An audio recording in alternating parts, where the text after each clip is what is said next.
Yes, indeed, that music can mean only one thing. It is time for Too Hot for Radio. My name's Tom. Thanks so much for joining me today. Once again, I am without Stuart, and if you were expecting our Christmas special, you're going to have to hold on just for a few more days, because there is something huge on the horizon that we need to get out of the way before we can even begin to think about Christmas. That, of course, is our general election, which is going to happen tomorrow. And so, yes, this podcast is going to be out of date well within the next 48 hours, because we will know who the Prime Minister and the governing party of the country will be. So, what are we going to do? Who on earth can we vote for? To talk about this, I am joined today on the phone with John Stevens, who is the National Director of the FIEC, which is the Fellowship of Independent Evangelical Churches. Thanks so much for joining me today, John. Thank you, Tom. Thanks for having me on the podcast. Not at all. So, cards on the table, I would describe myself as a true swing voter. I have voted Labour in the past, I've voted Conservative. I think generally, I would say I'm kind of centre-left on a lot of things, but socially conservative. I do think we need to talk about immigration. I do think we need to talk about radical Islam, but I think where I live, I'm part of what's called, the constituency is called Manchester Central, which has a over 30,000 majority for Labour. So I'm aware that my vote is not going to change Manchester, but at the same time, we all need to vote, and we need to vote with our conscience, don't we? So could we start with just you lay out your cards as well, where you at politically, if you're happy to do that? I think for myself, I often find it difficult to find exactly where my political home is. I've got a number of convictions that I hold together, and I think probably not unlike yourself, I would be socially conservative on a variety of issues. I see the importance of supporting and encouraging families, marriages, stable relationships, and don't want to see those being undermined. Yeah. I think for the benefit of society as a whole, it's important to encourage wealth creation. So I think that industry, the generation of wealth, is good for a society, but at the same time, I want to combine that with principles of social justice and equality. That means that wealth is shared, that poverty is addressed, that those who are not able to provide for themselves are provided for with sufficient support and with dignity within society. And I think I've found it difficult sometimes to find a political home in which that sort of pattern of views is expressed. And so therefore, over my lifetime, I've voted for different parties at different times, depending on which is most approximated to pursuing that mix of policies. I remember it was a number of years ago now, I saw a billboard. It was when the Americans were going to the polls. I think it was when Al Gore was up, and there was like three faces next to each other with the slogan, "Call this a choice." And I've thought about that a number of times over the last few days. I get that sentiment. Do you call this a choice? When I look at the major parties, why do you think we are where we are? I've talked to a number of people who feel similar to that, and the blog that you wrote seemed to be in a similar vein as well. Do you call this a choice? Well, I think that it's a difficult situation for Christians, and I think it reflects the fact that we live in a post-Christian society in which essentially a Christian outlook and Christian worldview no longer shapes sort of politics in the way that it might have done a generation or two generations before. Yeah. So I think for Christians the choice is much more difficult because none of the political parties are actively pursuing what you might call a Christian-orientated agenda. So I think all of the parties have bought into the sort of the values of liberal progressivism. So for Christians who are concerned about sort of social policy issues, they find it very difficult to support any of the parties because none of them are really upholding and supporting the commitments that Christians might have. Not many of them are actively seeking to support religious freedom and religious rights. It's quite clear that they want to pursue the progressive vote rather than to protect the freedoms that Christians might have enjoyed and to defend those who might have more conservative opinions on, for example, sort of same-sex relationships or on issues of transgender. So I think the agenda is no longer being set by a Christian perspective. That is also true in relation to, I think, economic and social justice issues. So the parties are dominated by different ideologies, whether free market capitalism or, on the other hand, sort of socialism or even Marxism. And therefore, it's not surprising that the political parties are not offering a choice that seems attractive to Christians because none of them are really reflecting a Christian perspective. None of the leaders are professing Christian faith, certainly not evangelical Christian faith. Very few of the MPs who are standing would have an evangelical, biblically shaped Christian faith. And that would also be true of the party memberships. So the parties now have relatively small memberships drawn from activists who are committed to a particular ideology. And it's not surprising, therefore, that the leaders that they have chosen and the policy platforms that they have adopted simply don't reflect a holistic Christian view of the way that life and society ought to be ordered and governed. So I think it brings home to us as Christians that we are a tiny minority. Many of us have not actively engaged in politics. We've not joined parties. We've not sought to influence the way they've shaped their policies and the leaders that they've elected. So I think it's quite understandable that many Christians look at the choice and think, I wouldn't really want any of those. It seems like an invidious choice. And therefore Christians are left having to make the decision of which of these options is going to be perhaps the least worst for the country. In previous elections, I think people might have felt actually they might have asked the question more in terms of which of these will be the best for the country. But I think at the moment there's a greater fear of the policy directions that any of the parties might take, which leads Christians asking which will be the least bad of these options. But actually that seems not just to be a Christian dilemma. So there was a recent survey that indicated that 48% of people didn't want either Boris Johnson or Jeremy Corbyn to be Prime Minister.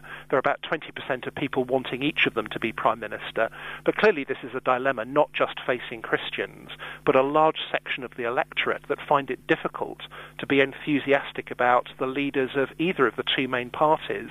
How important do you think is the character of the individual leaders of the party? So we've got Jo Swinson, we've got Jeremy Corbyn, we've got Boris Johnson. Obviously they head up parties and it's not just going to be them that decide the policies, but I have to be honest, particularly Boris Johnson, I've never been a fan, and it seems to be his moral character is really questionable in a lot of ways. How important do you think is character when we're voting, or should we put that aside and actually just look at the policies of the party altogether?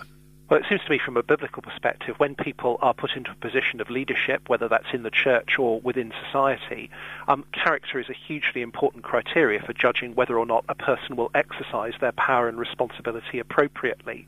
So character will determine what you do, and so much of politics is about trust. We're delegating to someone else the responsibility to make decisions on our behalf and on behalf of society as a whole. And it seems to me, therefore, it ought to be a fairly significant aspect of our trust of individuals, what their character is and what their track record is. So are they faithful to their commitments and their promises? Are they people who are self-serving, or are they other-serving?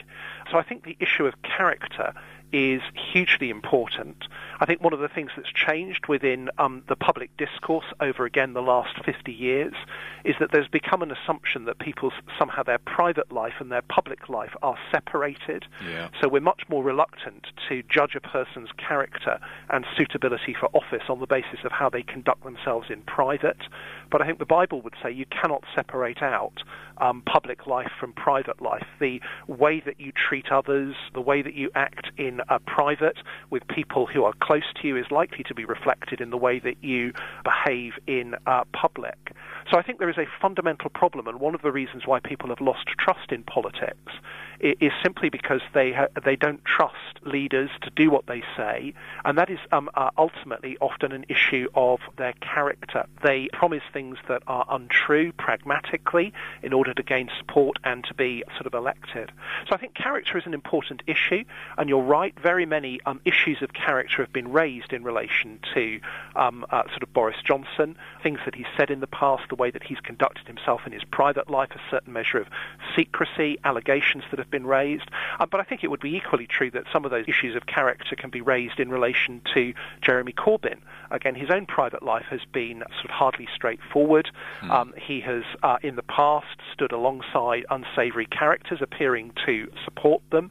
So there are also character issues that may not be quite as immediately obvious, but are just as relevant to the other leaders. I think, for example, Jo Swinson, I think people know very little about, because she's a relatively new political leader, and therefore there hasn't been the opportunity, perhaps, to discover her character and her way of sort of relating. And then there's also the element of how people appear to come across in public. So whether or not people come across as tolerant and understanding of others, or whether they come across as narrow.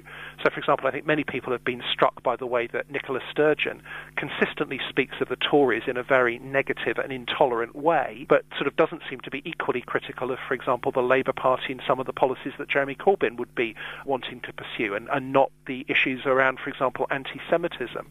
So that then raises questions of the ability of a person to be balanced in their judgment, rather than to be driven by what seems like a visceral prejudice and intolerance towards some groups, which may well reflect the opinion of quite a large section of the population. Talking about Jeremy Corbyn, there are policy ideas when we talk about him being far left or socialist, Marxist. There are some people that wouldn't automatically think, well, some people look at that and go, well, that's good, that's kind of what we need, and others that would be very nervous of that.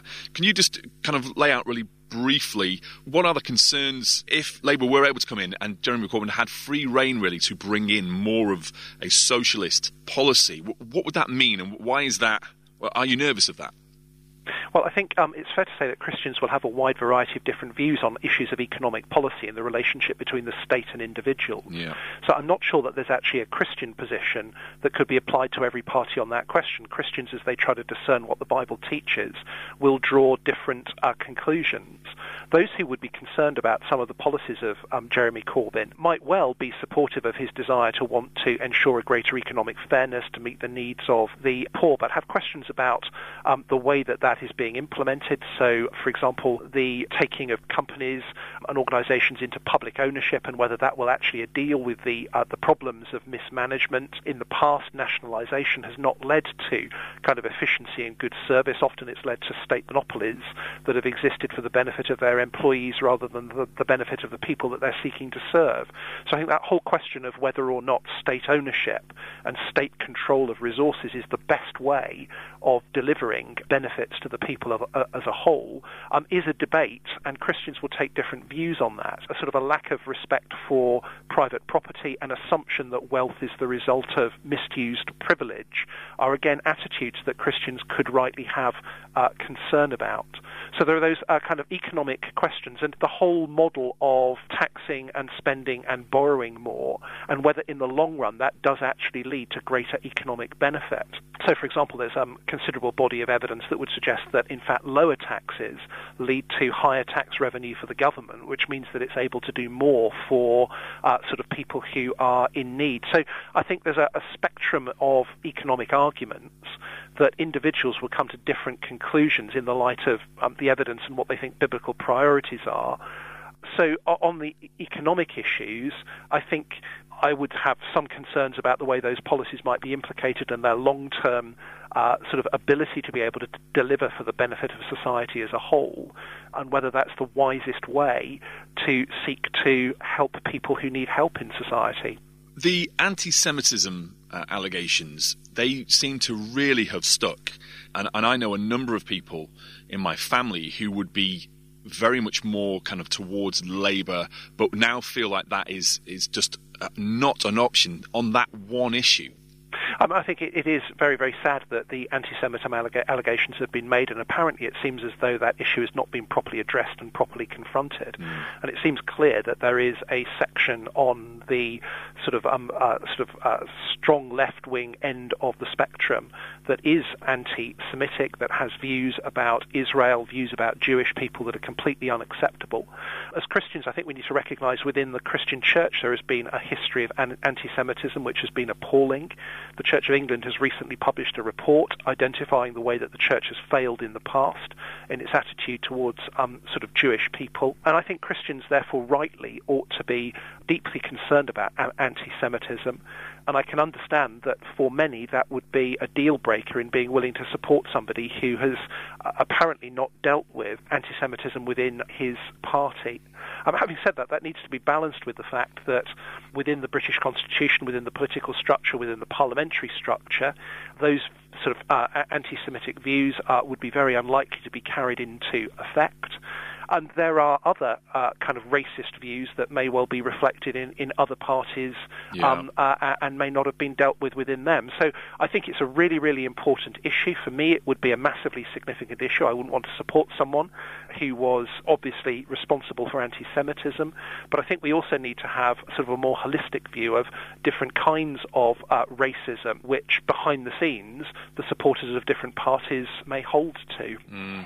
So the people that I'm thinking of in my family who would say, well, I can't vote Labour this time, a few have said, well, I'll just vote for the Lib Dems. I was talking to a friend of mine actually last night about this, and he had said he was thinking then that he was going to vote Lib Dem, and he just picked up some information from the Christian Institute about, just some of the policy decisions. And he said it took him about a minute and a half to read some of the smaller policy ideas from the Lib Dems, and he mentioned three specifically. One, they wanted to decriminalise prostitution. Two, they wanted to decriminalise marijuana use. And three, they wanted to change the law that Christian schools would not be able to specifically employ Christian teachers. And he said the more I looked into the small print of the Lib Dems, the more I found I disagreed with. And I came away thinking that's probably true of all the major parties. I think that's exactly the problem, and that's the dilemma that I was really describing at the beginning. So I think in relation to those liberal democratic policies, they reflect the liberal progressive agenda.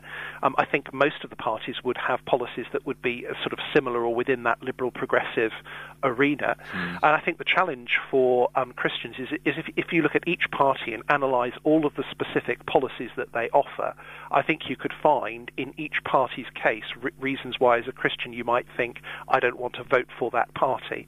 They have a particular view on a social issue or an economic issue that makes you think, as a Christian, I would not be able to support that. And then on top of that, you've got the issues of character and whether you trust the direction of the party leader. And I think that's been one of the problems with the analyses of the various manifestos that have been produced by a variety of Christian organisations. As they've dug down, I've seen very little reason to compel Christians to vote for particular parties, and multiple reasons why Christians might conclude that they would not want to support a particular party. So I think if you look at individual policies, you can find what look like deal-breaking policies with all of the parties. And yet the reality is that spectrum of parties is the choice that's available to us.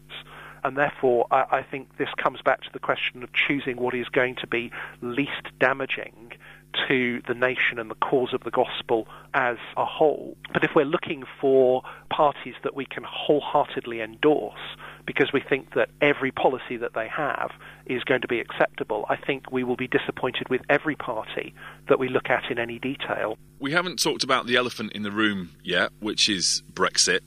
And if we take what you've just said, which is dig deep enough and you're going to struggle to vote for any of the parties, could it simply be it's almost like another vote on Brexit? And if you believe that Brexit should go through as soon as possible, as quick as possible, the Conservatives have got a deal on the table, kind of a reworking of Theresa May's deal. Let's get it through. If you don't believe that Brexit should go through and you think the country needs another vote on it, you would vote Lib Dem.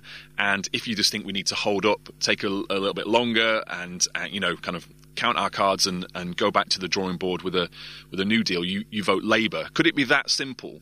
Well, I think it's much more complicated than that. And again, from a Christian perspective, Christians have sort of a wide variety of views in relation to Brexit. It's not an issue that's determined by kind of biblical teaching. I think it's a matter of kind of judgment and wisdom. So Christians find themselves in a dilemma in terms of what they think about Brexit.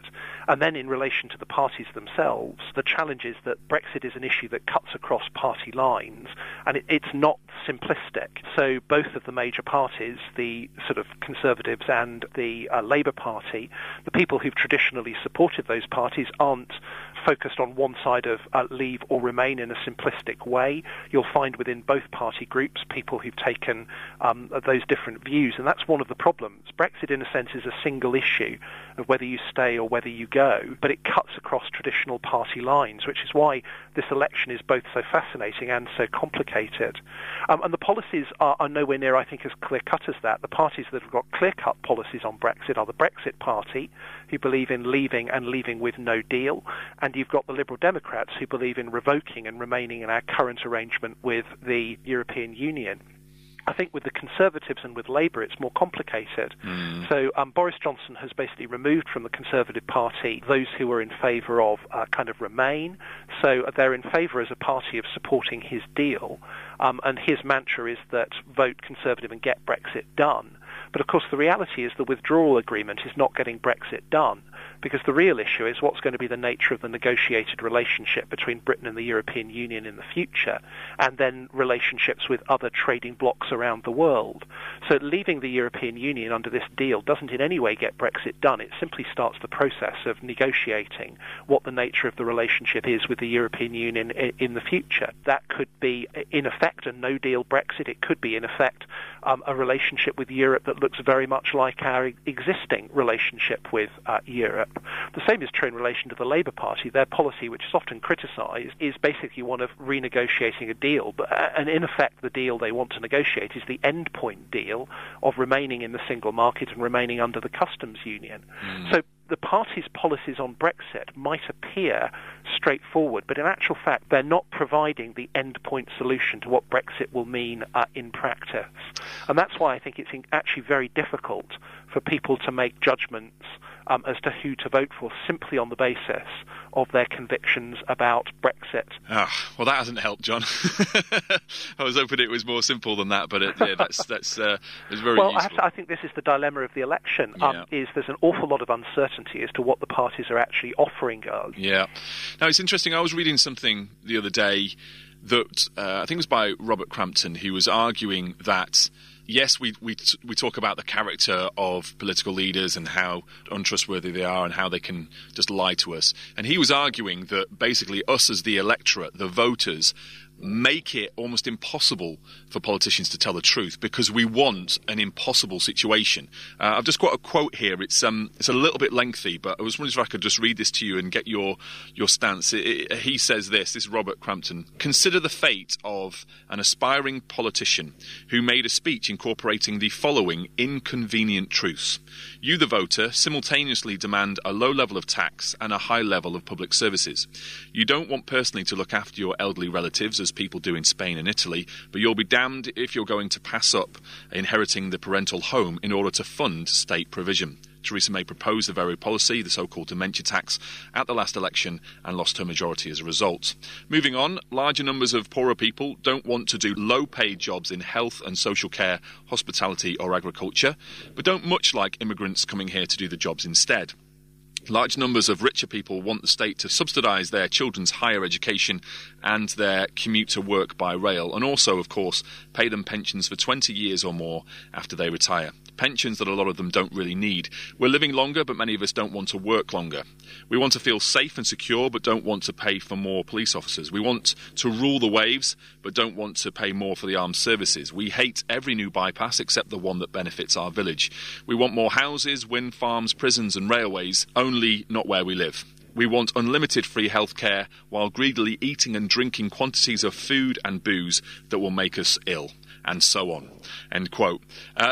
So he was arguing that we kind of set politicians up to say, tell us the impossible, promise us things that aren't possible, and then we kind of get angry at them for lying to us when they aren't able to bring in these changes without raising taxes or anything like that. What's your thoughts on that?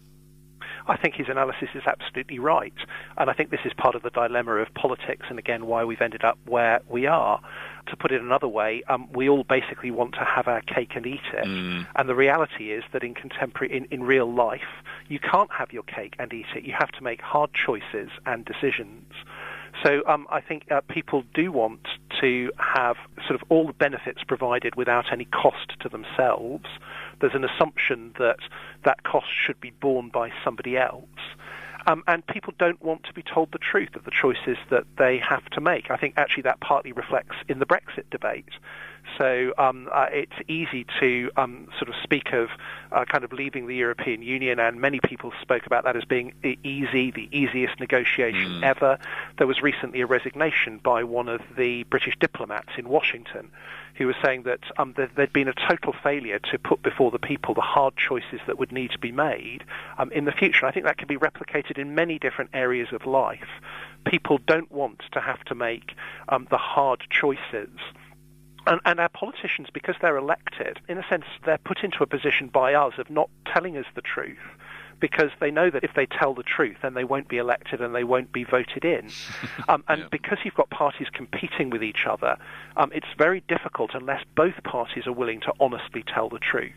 If either is for their own advantage willing to be able to lie or to overpromise in order to appear better than the other side and to give people what they want, then in effect everybody has to join in that same making promises that they know they're not ever going to be able to keep. The other part of the dilemma is that many issues in kind of public life, society and culture only change over the long term, and yet we want instant solutions. Yeah. But of course politicians are only elected for a short period of time. Therefore, they only tend to work on the short term rather than on the long term. So I think it is a fundamental problem that if politicians don't tell the truth, and we don't want to be told the truth, that we find it then very difficult to grapple with the real issues. That's why in the end we do require politicians of character who are prepared to be honest, and who, when they are in office, are prepared to grapple with the real problems, even when that might be unpopular. So some of the great reforming governments of the past, whether you totally agree with them or not, what they have shown is a courage in being willing to take tough decisions. They've not been driven solely by focus groups, by the latest survey, by the media popularity contest.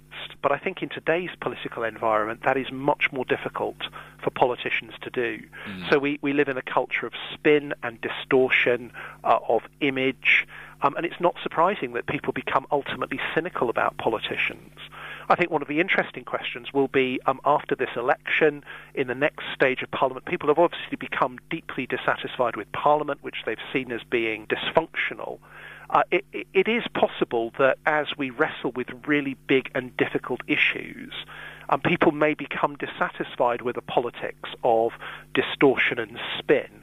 And there may well be the scope for the emergence of those who are prepared to speak the hard truths that need to be said. In the region that I'm in, Manchester Central has one of the lowest turnouts for one of the lowest voter turnouts, and my minister on Sunday did an announcement where he said obviously it would be inappropriate for me to say who you should vote for, but please do vote. He said it very strongly, and I really appreciated that. Would you agree with that? For those who are listening now who just think this is all really depressing, maybe I don't vote. Why should we vote? Why should we make that difficult decision of the least of a bad bunch? Why should we do that tomorrow? Well, firstly, I think in this conversation, it's been very easy to be negative about the political situation that we're in. I think we ought to recognise that in the light of history and in comparison with many parts of the world, we are immensely privileged in our country. Very true. To have a good and stable government, to have many rights that are respected and that are enjoyed. We enjoy civic peace. So sometimes there's a rhetoric of the sort of situation in our nation which just doesn't reflect the reality, particularly in comparison with the past and in comparison with the world. So I think we need to be grateful for that and thankful to God for that. We can be thankful that we live in a democratic situation and we have the opportunity to exercise a sort of a vote, and that is a privilege and a responsibility that we have. I think for Christians, we have to weigh up in conscience before God how we're going to exercise our vote. I think generally Christians should vote, that we have that opportunity to be able to express our opinion in the ballot box. Even if the particular party and candidate that we support lose, the fact that we register our support for them has an effect and communicates to the rest of society that we were not happy with the candidate who stood or the party that won. So I think there's a point in expressing publicly your vote, even if you know that that vote is going to be for someone who will not win. In the long run, the parties will take notice of the proportion of the share of the vote that they gain and the numbers of people who support them. I think for individual Christians, there's a mix of things to bear in mind. There's obviously the national political situation and the impact of voting in our particular constituency and what difference that might make to the overall outcome. Many of us actually live in constituencies where our particular vote will be likely to make very little difference because there are strong majorities one way or another. where the outcome in a constituency could determine the future government, then in a way our vote carries more weight, and we need to be more careful to make sure that we exercise that vote in a way that is in the best common interests of the country as a whole. I also think that there's a place for bearing in mind that we elect individuals to Parliament to be our representatives. So Christians might take into account the political picture as a whole, who might be likely to be Prime Minister, but there's also a question of the integrity of local politicians who are standing. So a Christian might choose to elect a local MP in whom they have confidence because of their personal integrity and what they know of them, even though that person is standing for a party that they perhaps wouldn't naturally support. Although I think that in general, Christians ought to sort of vote, I can see that in some situations to choose not to vote, to not to want to give your support to any of the options presented to you is a perfectly legitimate choice. I think I've on one occasion specifically chosen not to vote because I didn't feel I could support the sort of party leader of the particular party that I would have voted for at that point. So there can be a legitimate not wanting to give your vote to a person or a party, and to want to, in a sense, be able to say, I didn't support that because I didn't feel that I could. Absolutely. Well, my brain is full. I've got lots to think about. I am, as I said at the start, very much a true swing voter, but obviously this has really helped to kind of solidify in my mind some things. I would recommend that people go to the blog that John wrote. What's your blog address, John? www.john-stevens.com. Great. I would really highly recommend that, and other resources that you point to there as well. John Stevens, thanks so much for joining us today on Too Hot for Radio. Thank you. Thanks so much, Tom. Well, there you go. Hopefully that's been of use to you, and I do wish you a very merry voting, whichever way you choose. It would be interesting to know if you've got any thoughts or comments about what you've heard. I'd love to hear from you. Do send an email to info@gnba.net, or you can leave a comment on iTunes. I'll be back in a few days, I promise, when me and Stuart will talk about how much Father Christmas should be involved in Christmas. For now, that's all from me. Thanks for listening.